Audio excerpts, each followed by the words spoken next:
আমি বাংলার যত রাজনৈতিক বিরোধী দল আছেন বাংলাতেও আসুন আমরা ধ্বংস করে দিল। দায়িত্ব যেটা আরএসএস দিয়েছিল মমতা ব্যানার্জিকে সেটা পালন করে দিল। দায়িত্ব নিয়েছিল তো মমতা ব্যানার্জির দল 1998 সালে দায়িত্ব কাঁধে দিয়েছিল যে বিজেপির হাতে ক্ষমতাকে শিফট করতে হবে। ক্ষমতাকে শিফট করে দিয়েছে। এখন ওনার জোটের বার্তার কথা বলছে ক্ষমতা তুলে দিয়ে ফ্যাসিস্টদের হাতে। 2021 সাল 2026 সালের আগে আমি তো বলেছিলাম, আপনারা অনেকে দেখিয়েছেন, আগে ভোট তারপরে আগে ভোটার তারপরে ভোট।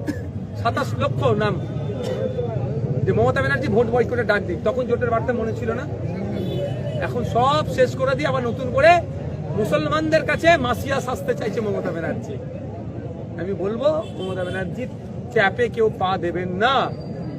এখন যতটা না হিংসা হচ্ছে, হিংসাটাকে আরো বাড়ানোর চক্রান্ত হচ্ছে।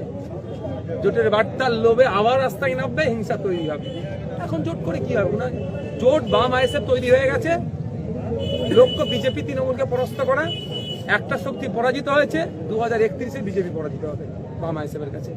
জোট বাম আইএসএফ আছে, জমে থাকবে। ভাইজান, বিজেপি থেকে সরকার হলো, রাজ্যের মুখ্যমন্ত্রী হলো শুভেন্দু অধিকারী। সেই শুভেন্দু অধিকারী নিয়ে কি বার্তা দেবেন দেশ চালানোর জন্য? বাংলার মুখ্যমন্ত্রী ল অ্যান্ড অর্ডার থেকে শুরু করে বাংলার প্রতিটা নাগরিকের নাগরিক অধিকার, সাংবিধানিক অধিকার রক্ষা করবে, এটাই তো। আবার কি বার্তা দেবো? স্পেশাল ভাবে আমার কোনো সম্পর্ক নয়, স্পেশাল কোনো বার্তা নয়। স্যার, ভাঙড়ে যে